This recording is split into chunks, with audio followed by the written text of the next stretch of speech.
ये जो चैप्टर है, ये चैप्टर औसत, एवरेज, इससे संबंधित कुछ फार्मूला है जो कि आप देख लीजिए, पहले बोर्ड पे है लिखा हुआ। औसत एवरेज कहते हैं, राइट। और इसे कहा भी जाए तो माध्य के सेंस में भी आता है, पर माध्य और औसत में अंतर है। माध्य मतलब भी होता है बीचों बीच का मान, और औसत मतलब भी होता है, पर दोनों में अंतर होता है। माध्य 2, 3, 4 पदों के लिए भी होता है, अलग अलग पद हो, अलग अलग जाति हो, पर इसमें एक ही पद, एक ही वे की संख्या का ही औसत ज्ञात किया जा सकता है। औसत के सूत्र जो होते हैं, औसत के सूत्र अगर कहा जाए तो कुल मानकों का योग बट्टा कुल मानकों की संख्या। अब प्रश्न आता है मानक क्या होता है, मानक किसे कहते हैं? हम यहाँ पे लिख सकते हैं सभी संख्या का योग बट्टा सभी संख्या, ऐसा लिख सकते थे। मानक का मतलब होता है कि जो संख्या आपका दिया हुआ है उसका यूनिट कुछ भी हो सकता है, यानी वो सेंटीमीटर में भी, मीटर में भी, लीटर में भी, किलो में भी मानक हो सकते हैं, यानी कि उसका यूनिट मान अलग अलग हो सकते हैं, अलग अलग। इसलिए हम संख्या ना लिख के हम उसको मानक लिख दिए, मानक लिखाता भी है। दूसरा औसत का फॉर्मूला होता है औसत चाल, कुल दूरी बट्टा कुल समय औसत चाल का होता है, कुल दूरी बट्टा कुल समय औसत चाल। उसके बाद औसत चाल का एक और फॉर्मूला होता है 2xy x + y। कब ये होता है? जब यदि दूरी समान हो। कब होता है? तब यह दूरी समान हो, यानी सेम दूरी हमने गया और सेम दूरी हमने आया, जिसमें दूरी ना दिया रहे और सिर्फ आपको चाल दे दे, कह दे आप दरभंगा यहाँ से 20 के चाल से गए और 25 के चाल से आप वापस चले आए, तो आपका औसत चाल क्या होगा? तो अगर दूरी समान हो तो ये जहाँ पे जाने का चाल x और आने का चाल y होता है। इसके अलावा भी कुछ फार्मूला हमने लिखाया है। पहले औसत के बारे में कोई आदि बोलिए, तब एक पहला नोट्स पढ़िए क्या कहता है। हाँ, विभिन्न मानकों के लिए एक मध्य मान के रूप में उत्तर प्राप्त को हम औसत कहते हैं। अब औसत पढ़ रहे हैं तो औसत का डिफरेंशियल हमको पता होना चाहिए कि औसत किसे कहते हैं। औसत विभिन्न मानकों के लिए एक मध्य मान के रूप में उत्तर प्राप्त करने को औसत, यानी अलग अलग मानक है और अलग अलग संख्या है। जैसे कि यहाँ पे जितने लड़का हैं, क्या सबका वजन एक है? अलग अलग वजन है। एक वजन ज्ञात करने को ही हम औसत कहते हैं, जो सबके लिए हो, सब में। फिर सबके पास पैसा अलग अलग है ना, सबका लंबाई अलग अलग है। तो औसत का मतलब होता है विभिन्न मानकों के लिए एक मध्य मान के रूप में उत्तर प्राप्त करने को हम औसत कहते हैं। क्लियर?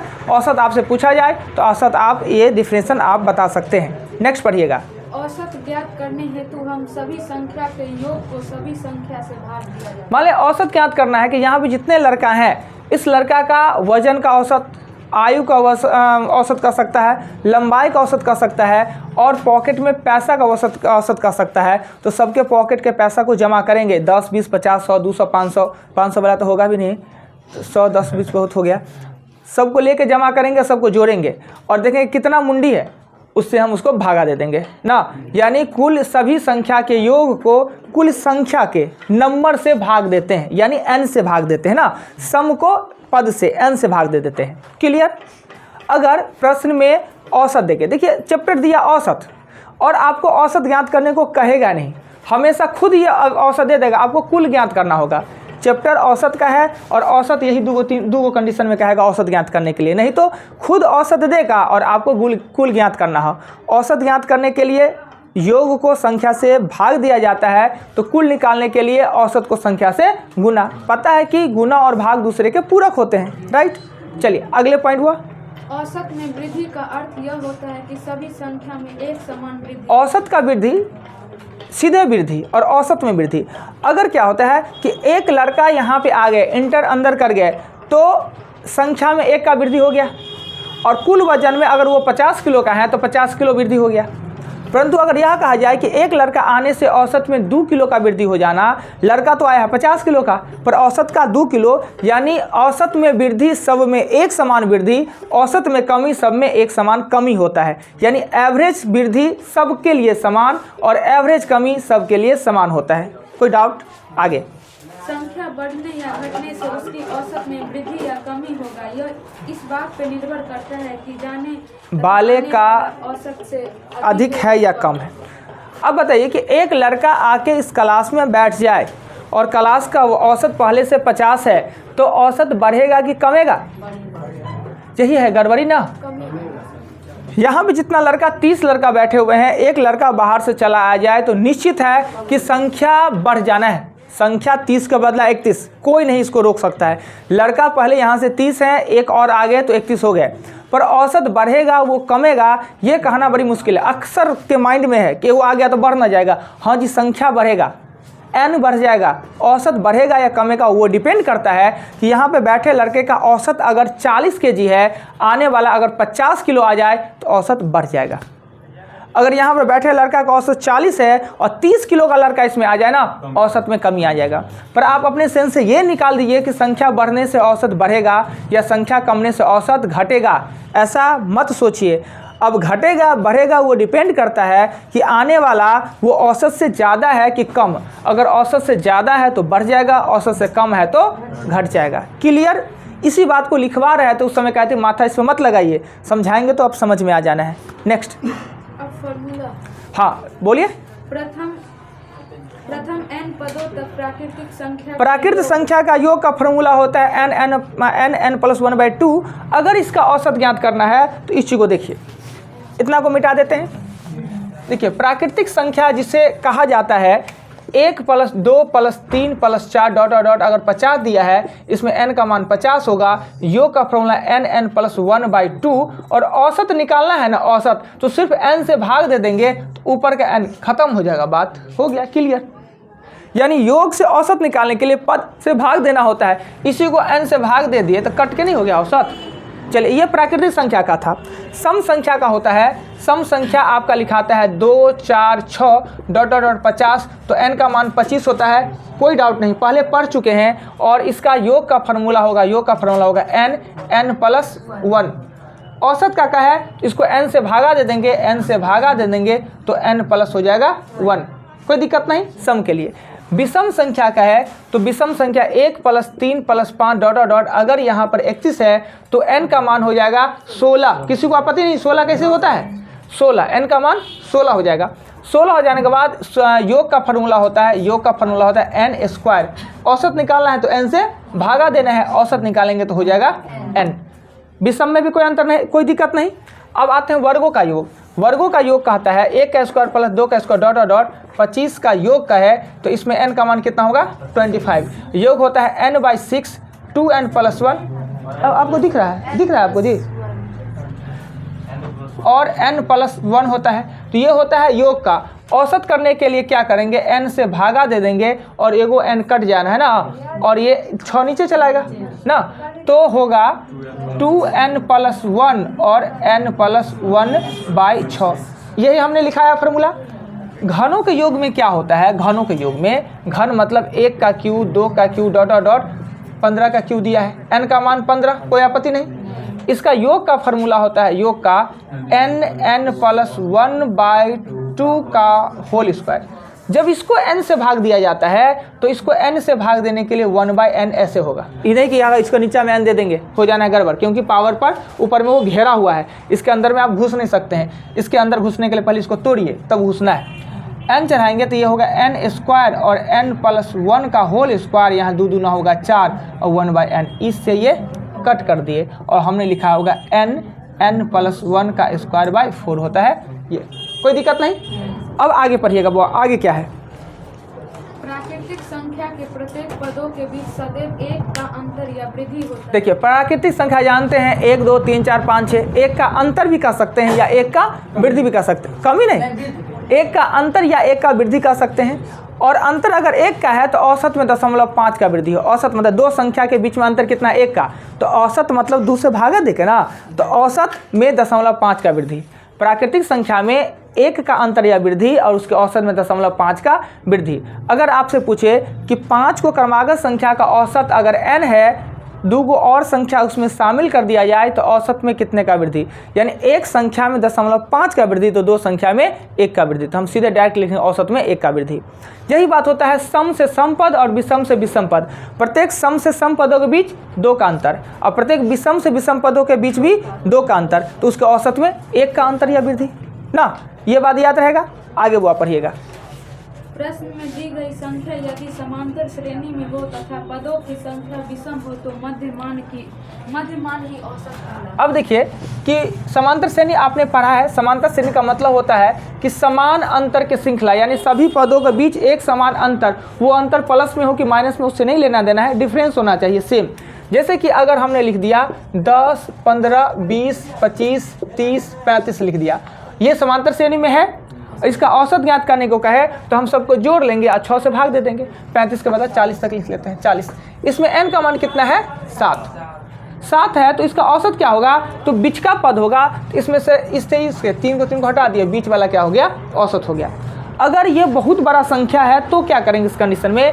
तो n को क्या करेंगे हम? n को n+1 को 2 से भागा दे देंगे। जैसे इस क्वेश्चन में भी 7 + 1/2 वहाँ पद हम कहें ना, हाँ ऐसा नहीं लिखाया है, यानी चौथा पद कितना है? 25। अगर यही कंडीशन सम हो, समांतर श्रेणी में देके और सम पद हो, सम पद मतलब अगर हम ऐसे लिखते हैं 20, 25 ... 100 लिख देते हैं, 100 ना, 100 लिख देते हैं, या हमको पद पता है। हम इसमें पद कैसे निकालेंगे? इसका औसत कहा है निकालने के लिए। तो पहले पद होता है अंतिम पद में से प्रथम पद बट्टा d +1 होता है ना। तो हम 80 16 × 17 हो जाएगा, 17। जब 17 हो गया तो हमारा बीच वाला पद औसत होगा। एक जोड़ के 2 से, यानी 9वां पद। अब 9वां पद निकालेंगे कौन? 9वां पद, तो 9वां पद TN का फॉर्मूला पे, पर उतना लंबा चौड़ा जाना नहीं है। मेरे कहने का अर्थ यह हुआ, इतना लंबा चौड़ा TN पे नहीं जाना है। कहना है कि अगर कह दे कि 7 के प्रथम 17 पदों का औसत क्या होगा? 7 के प्रथम 17 गुणज का औसत, तो 7 के 17 क्या होगा? 7 × 14 21 और ... 7 × 17, यही ना जी अंतिम पद यही। इसमें n का मान कितना है? n का मान है 17। विषम है तो बीच वाला आंसर, यानी 1 जोड़ के 2 से कर देंगे तो 9वां पद क्या होगा? तो 7 × 9 होगा 9वां पद, 9 × 7 63, यानी इसका औसत कितना हो जाएगा? 63। तो इस गुणज के रूप में दे दे। यह आपको यह कहे कि 5 के प्रथम 15 गुणज, यानी 5, 10, 15, 20, 25, यानी 5 के टेबल ही 15 पदों तक लिखे। और टेबल का मतलब ये होता है कि 10 पदों का गुणज, एक ही संख्या का 10 पदों तक गुणज। जैसे 50 का टेबल 5 दूना 10, 5 तिया 15, 5 चौका 20। दिखने में गुना लगता है पर ये समांतर श्रेणी में है। 5 से 10 5 का अंतर, 10 से 15 5 का अंतर, 15 से 20 5 का अंतर। दिखने में मल्टीपल लगता है पर यह होता है आपस में समांतर श्रेणी में। अगर आपको पहाड़ा नहीं याद है तो जोड़ जोड़े को हम लोग बचपन में याद नहीं होता तो जोड़ जोड़े के लिख लेते हैं। 7 7 दूना 14, 7 7 14, फिर 7 जोड़ के 21, फिर 7 जोड़ के 28, फिर थोड़े बढ़े तो गुना करके लिख लेते थे। पहले जोड़ के लिखते थे, याद कभी नहीं किए। अभी याद है कि नहीं पता नहीं, तो जोड़ के लिखते थे। जब बड़ा हुआ तो गुना करके। आप तो कोनो टेबल लिख लेते हैं। हमको कहेगा कि 21 पंचे कितना होता है, याद नहीं है पर 105 हमको पता है ना। अगर कह दे 37 का टेबल पढ़िए तो 37 का टेबल तो नहीं पढ़ पाएंगे, पर 37 छक्का कितना होता है तो 37 7 छक्का 42 222 हो जाएगा। यानी मल्टीपल करके हम लोग कर लेते हैं। 99 तक टेबल काम इससे कर लेते हैं ना। आगे पढ़िएगा जी। 2 से 20 तक के योग, अगर टेबल के योग ज्ञात करना हो उसके लिए एक ट्रिक सा छोटा सा, कि अगर मान लेते हैं कि 2 का टेबल का योग ज्ञात करना है तो प्रथम पद को 55 से गुना कर दे। 2 का टेबल का योग 110 होगा। 5 का टेबल का योग कितना होगा? प्रथम पद को 55 से, यानी 275 होगा उसका योग। तो ये फालतू का है पर याद रख लीजिए, कभी काम दे देगा क्या। 2 से लेकर 20 तक का टेबल का किसी का योग ज्ञात करना है। जैसे आपको कहा दे 2 का टेबल का योग वो कितना होगा, तो 2 का प्रथम पद 2 को 55 से 110 योग होगा। 5 के टेबल का योग कितना होगा, तब 5 हाँ 275। पर ये कोई काम का नहीं है, फालतू। आगे किसी संख्या के 10 गुणज को ही टेबल कहते हैं। समझ गया। आगे 7 के प्रथम 7 गुणज बोला जाए, इसका अर्थ ये हुआ कि 7 के टेबल 7 पदों तक ही लिखना है ना। 7 14 21 28 35 तक। आगे कंप्लीट। पता नहीं कुछ तो लग रहा है मन में, खटक रहा है। अच्छा कोई बात नहीं, आएगा जाएगा कहाँ। क्वेश्चन को उल्टाएंगे, अपने आप याद आ जाना है कि आके छूटा है। खाली जगह आप लोग बचा के थोड़े रखिएगा 2-3 को पॉइंट के लिए, भर मत लीजिएगा। और फेयर कॉपी में भी डायरी कितना लोग बनाते हैं, भगवान मालिक हैं। आप ना बनाते हैं, कितना लोग डायरी बनाते हैं इसमें? सब उठा लीजिए ना, हम देखने गए हैं। मतलब महिला में एको गो नहीं, सॉरी किस चीज़? गर्ल्स में एको गो नहीं। ये आदत मेरा कब छूटेगा, ये महिला वाला गंदा आदत? किस चीज़ का? आपने जो पढ़ रहे हैं फेयर फेयर नहीं, सिर्फ नोट्स का कॉपी बनाना है, फेयर का नहीं। वही तो पूछ रहे हैं डायरी में इसी को ना। कॉपी डायरी रहता अच्छा रहता है, थोड़ा ज़्यादा टाइम चलता है। कितना महंगा है? हाँ तो लिख तो क्या हो, इतना खर्च कर रहे हैं, 150 रुपया नहीं 200। हाँ नहीं, देखिए एक के दिन में लिखने का फेर में नहीं लिखे, एक दिन के फेर में मत लिखिए, डेली जो जाता है उसको लिखिए, वो अच्छा रहता है। एक दिन के फेर में ना लिखते रहिएगा, सब बिला जाएगा, ख़त्म हो जाएगा। आइए चलते हैं आप इस पे ना टास्क पे, वर्क पे चलते हैं। दोनों किताब आप ही लोग कह दीजिए, तो ये जीके दिए, साइंस को याद में दीजिए। टास्क आपका है कितना? 73, 74, 75, अब 25 के थी ना, 73, 74, 75 लिखे तो।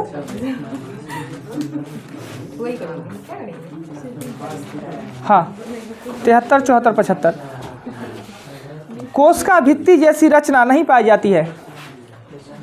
कोशिका भित्ति जैसी है, कौन सा क्वेश्चन लिखा है? चलिए नेक्स्ट क्वेश्चन लिखिएगा। जल में नाइट्रेट की अधिकता से होने वाली रोग। जल में नाइट्रेट की अधिकता से होने वाली रोग। बर्ड फ्लू वायरस का नाम। Bird flu virus. भारत में राष्ट्रीय एड्स शोध संस्थान कहाँ स्थित है? भारत में राष्ट्रीय एड्स शोध संस्थान कहाँ स्थित है? भूमि के अपमार्जन में योगदान देने वाला, इससे पहले एड्स शोध संस्थान कहाँ है? राष्ट्रीय एड्स शोध संस्थान। अच्छा, भूमि के अपमार्जन में योगदान देने वाला जीव, गलती लिखा गया है, सही लिख लीजिए आप। अरे काहेला बोल दिए थे, गलती लिखा गया। चलिए बोला गया, कोई बात नहीं। चींटी के कितने पैर होते हैं? कौन बोल रहे हैं जी? कान में हमारा आ कहा नहीं रहा है, तुरंत बहुत दिन से चॉकलेट टॉफी नहीं हुआ है। फिर लिखिएगा कि सर्वप्रथम खोजा गया पादप विषाणु था। सर्वप्रथम खोजा गया पादप विषाणु था, है ना? इसमें सर्वप्रथम खोजा गया पादप विषाणु था, PTLP करके कुछ है। मलेरिया की खोज किसने किया? मलेरिया का। ओए कौन बोल रहे हैं जी? केकड़े के कितने पैर होते हैं? केकड़े मलेरिया क्या खोज किसने किया? केकड़े कितने पैर होते हैं? वही केकड़े, कोकरा जो ऐसे करके पकड़ लेता है, बहुत गर्म होता है, टेस्टी भी होता है बहुत खाने में। वो तो बात की बात है, मगर लोगों 10-20 को घोंघा नहीं खाते हैं आप? कोकरा नहीं, बहुत टेस्टी होता है, खाइएगा ना, मज़ा आ जाना है। जो शाकाहारी आदमी है उनके लिए तो ऐसे वो सब शाकाहारी होता है, माटी है तो खाता है। नेक्स्ट, बारूदी सुरंग को पता लगाने के लिए कौन सहायक होता है, उपयोगी होता है? बारूदी सुरंग का पता लगेगा, हुर्न करने लगेगा वहाँ पे जाके। हल्दी का वैज्ञानिक नाम। इसमें भाग मत जोड़िएगा। हल्दी का वैज्ञानिक नाम बता रहे हैं आप तो। भाई कहाँ कुछ बोल रहे हैं? ये क्या हुआ? हिंट ही ना हुआ। हल्दी का वैज्ञानिक नाम अपने नहीं लिख रहे हैं जी, गलती हो गया था। साइंस तो सही था ना, 5 ही आता, फोटो आपका कट कर देते। नेक्स्ट, विशालतम स्थल वन्यजीव प्राणी कौन है? यानी कि धरती पर सबसे बड़ा, धरती पर पानी वाला नहीं, थल पे सबसे बड़ा कौन सा जीव है? पहला क्लोन पशु डोली कौन सा जानवर? क्लोन पशु डोली। क्लोन पशु क्या होता है उसके बारे में छोड़िए, ऐसे हम जानते हैं, बता सकते थे पर नहीं बताना है। श्वेत प्रकाश कितने रंगों का होता है? श्वेत प्रकाश कितने रंगों का होता है? और 25 का 23 है। 25 का 23। विद्रोह में हमने कहा था कि क्षेत्र याद करने के लिए ना, कौन सा क्षेत्र लिखिएगा? सन्यासी विद्रोह, भील विद्रोह, भील, विद्रोह, भील है सर। भ ल भील। कूका आंदोलन,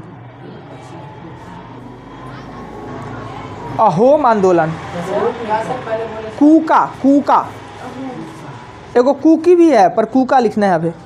कूका आंदोलन, अहोम, अहोम विद्रोह, बहावी आंदोलन,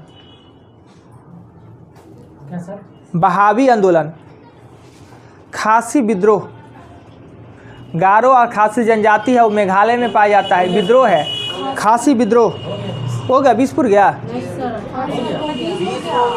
बड़ी जल्दी 20 फुट गया।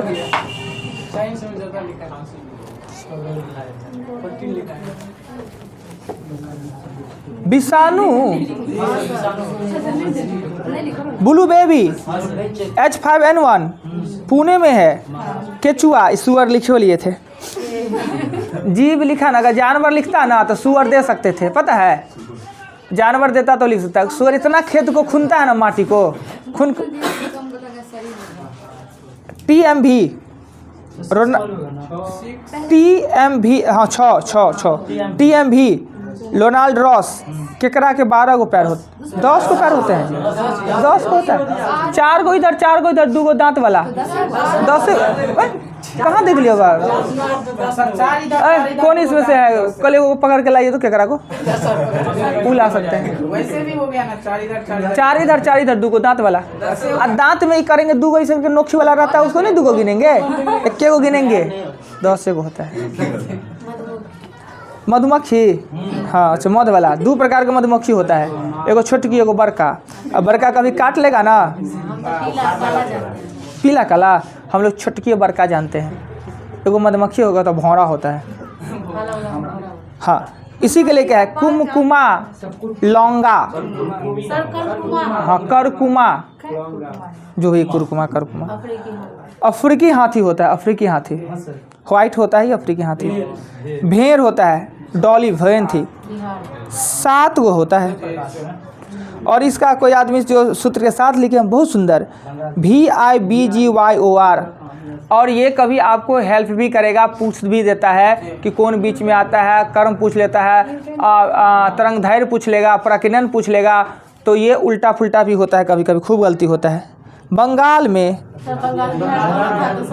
उसके बाद बंगाल के बाद पश्चिमी घाट, पंजाब होगा, पंजाब, असम, यूपी कहाँ का लिख दीजिए, बिहार उत्तर प्रदेश में, बिहार उत्तर प्रदेश चलेगा दोनों। असम, खांसी वाला, 19 यूपी बिहार था।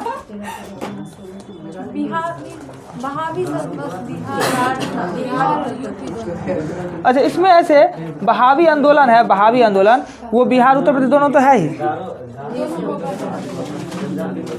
पश्चिमी घाट मतलब वो जो भीड़ था वो राजस्थान। पश्चिमी घाट का मतलब ये होता है, ये तो राजस्थान, एक बुक में राजस्थान। हाँ कि बस पश्चिमी घाट ये हुआ और पूर्वी घाट, इसीलिए पिक्चर लगा हुए हैं। भाई घनश्याम जी बेचारा नौकरी करके कर रहे हैं, अभी तुरंत हुआ है।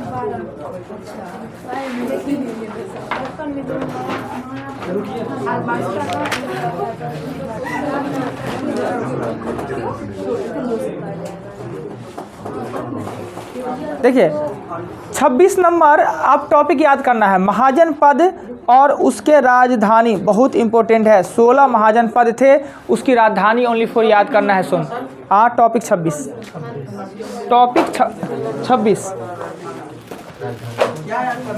टॉपिक 26।